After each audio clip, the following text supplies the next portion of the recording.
When a club sells a star player, it can induce a level of panic throughout the foundations of the place, as they frantically search to find someone of the same value to shove through the door. Let's take a look at every Premier League club and the players you didn't know almost replaced your departing star player. Arsenal out Sol Campbell in Vincent Kompany. Okay, maybe Sol Campbell wasn't the ultimate star-minded Highbury, but he was certainly one of the first names on the team sheet. But he ended up signing for Portsmouth in the summer 2006 for some strange reason. Not sure why, but then again, this is the same fellow who dropped down to League 2 for a laugh, before immediately regretting his decision. Then again, he won more trophies in 3 years at Pompey than the Gunners would in 9. Anyway, Anderlecht youngster Vincent Kompany was heavily linked with the club, having meetings with Arsene Wenger. They signed William Gallas instead.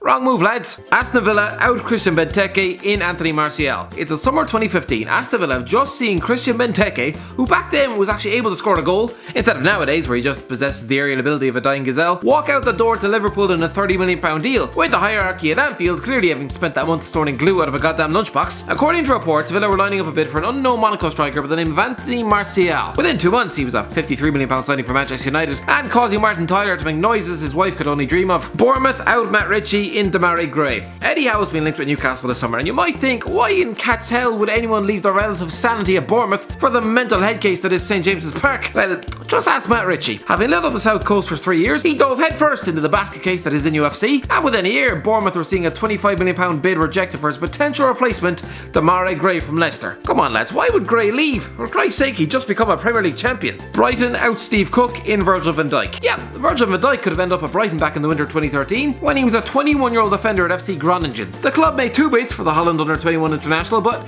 refused to meet the £3 million asking price, clearly unaware that they were dealing with a future Champions League winner and Ballon d'Or contender. Nowadays, that price tag wouldn't be enough to buy one of his eyelashes. Oh yeah, they'd also recently sold Steve Cook. Burnley out Chris Waddle in Michael Essien. Okay, so Chris Waddle was coming towards the end of his career back in the late 90s, but he was still a big name at least. Off he went to Torquay, with Burnley welcoming Michael Essien on trial. Yeah, that Michael Essien. Having impressed at the Under-17 World Cup, he popped up a Turf Moor, but the club refused to pay more than 60 quid a week, and so he left. I'm guessing that Burnley chairman has been on suicide watch ever since. Chelsea out Didier Drogba in Salomon Rondon. I could go for January 2018, when Chelsea attempted to bolster a depleted front line following Diego Costa's storming back to Spain with the likes of Ashley Barnes and Peter goddamn Crouch. Good lord. But no, instead let's go back to summer 2012. European champions, with Didier Drogba having left a king and a club legend, and they would try to replace him with £20 million Salomon Rondon from Malaga. Within 5 years, he'd be finishing bottom of the league with West Brom. Crystal Palace out Yannick Bolasie in Moussa Sissoko. Back to the summer 2016, with 4 clubs playing a massive role in this one, in a bit of a transfer merry-go-round. Firstly, Crystal Palace managed to flog Yannick Bolasie, this was back before his knee was effectively chopped in 2, to Everton for 30 million quid. So, with a big pot of money to spend, Alan Pardew attempted to re-sign Moussa Sissoko from relegated Newcastle, undeterred by the Frenchman demonstrating that he'd clearly been born without a goddamn spine. Everton would also try to snap up Sissoko before the Euro 2016 star seemingly chucked his phone out the window and signed for Spurs instead,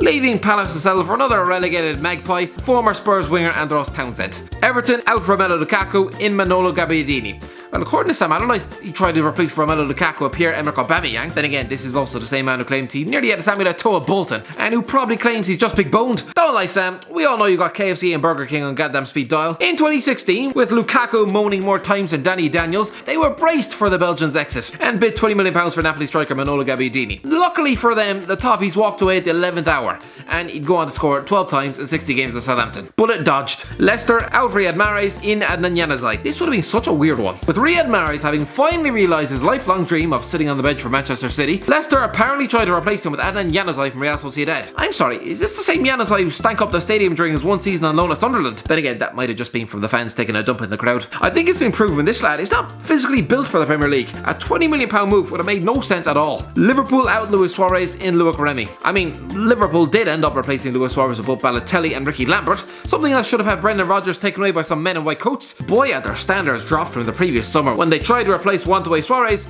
with Diego Costa. Anyway, Loic Remy was one failed medical away from swapping QPR for Liverpool in July 2014. He'd have been a decent signing for £8 million, and a damn sight better than the man with a beer belly the size of Kansas, but still, not exactly Suarez worthy. Man City out Richard Dunn in John Terry. Okay, I know Richard Dunn was dumped on the scrap heap as soon as the club came into some money, but I don't care. He just won 4 Player of the Year awards on the goddamn trot, so I'm calling him a superstar. He was sold Aston Villa in the summer of 2009, evidently not deemed sexy enough by the new owners. Don't worry, Richard, I'm sure you're a very handsome man. This was around the same time Mark Hughes was trying to convince John Terry to join, a sentence that sounds as ridiculous as my career. This was a Man City side who just finished halfway down the table, with the likes of Stephen Ireland midfield and Talbot Haim at the back. What business did they have trying to sign John Terry? The Chelsea captain humoured their bids, no doubt laughing into his hand as he negotiated a bumper contract at Chelsea and ended up staying at Stamford Bridge. Thankfully he did, or within 6 months Wayne Bridge would have been trying to cut him in his sleep. Man United out David Beckham in Harry Kewell. I can replace Ronaldo at Manchester United. Nani. Yeah, Nani was a decent player, but that is a bit like Brad Pitt breaking up with Angelina Jolie and then matching with Susan Boyle on Tinder. But no, I'm going to go back to summer 2003. Yes, the club tried to replace David Beckham with Ronaldinho before hitting the jackpot with a teenage lad from Sporting Lisbon, but before all this, Sir Alex was trying to tie up a deal for Harry Kewell from Leeds. Kewell rejected late bid from United. Can you imagine if the Aussie wide man had said yes to them instead of Liverpool? Ronaldo would no doubt have been snapped up by Arsenal, while United would have had a treatment room addict stuck to the bench for about 3 years. Newcastle out Alan Shearer in Miroslav Klose. So,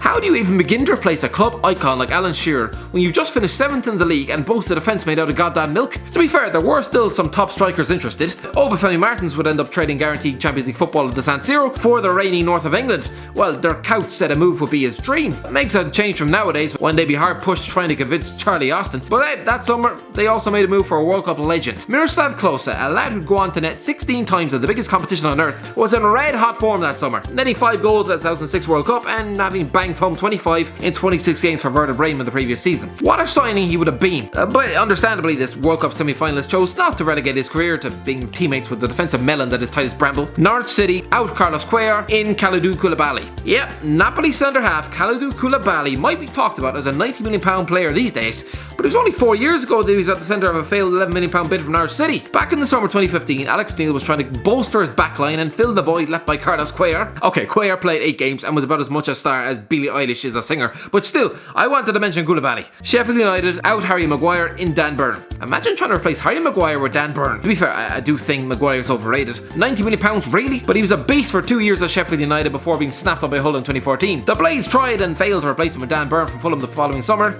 He's not very good. Southampton out Virgil Van Dijk in Ben Gibson. 2 years ago, Virgil Van Dijk was kicking his heels and demanding to be free to Liverpool, despite having just signed a 5-year extension. So Southampton turned their heads to Middlesbrough captain Ben Gibson. He played once for Burnley last season and lost 5-1 at home. Let there be no more talk about Ben Gibson being a Premier League footballer. Tottenham out Dimitar Berbatov in Raoul. Well, there was the attempted signing of Antoine Griezmann from Real Sociedad, which would have been a far better replacement for Gareth Bale than Eric Lamela. But anyway, during the summer of 2008, the club sold the strike partnership with Dimitar Berbatov and Robbie Keane and tried to replace them with Real Madrid legend Raoul. I'd amused my agent and Ramos to tell me about Tottenham in the Premier League. He didn't sign, and the club ended up signing Fraser Campbell instead, which is a bit like being refused entry to a 5-star restaurant and so instead choosing to shove Smarties up your nose down a piss-soaked alley. Watford out Richarlison in Rashid Ghazal. So with £50 million in your back pocket from Richarlison sale to Everton last summer, Watford attempted to replace him with Monaco winger Rashid Ghazal. A fellow would end up replacing compatriot Riyad Mahrez at Leicester instead. Again, he's not very good. West Ham out Craig Bellamy in Neymar. The most ludicrous one in the list, but are we really surprised considering the source? Fair play to the West Ham owners, they are ambitious enough to sign a budding superstar who probably didn't know what a Jonathan Spector was. Within 6 months of their arrival, David Sullivan and Gold were attempting to fill the void left by Man City bound Craig Bellamy with Santos teenager Neymar. The Hammers offered 60 million quid, didn't get him and finished bottom of the league instead. Wolves out Benicophobe in Emiliano Sala. I don't want to end this video on a sad note, but we can't just pretend this man didn't exist either. It's a real tragedy what happened to Emiliano Sala, but by all accounts he was a very gifted footballer. Little do people know that Wolves bid £3 million for the Nantes forward in January 2016, 5 months after selling Benicophobe to Bournemouth. For his own sake, I think we can all agree that it's a damn shame Wolves didn't sign him. Rest in peace.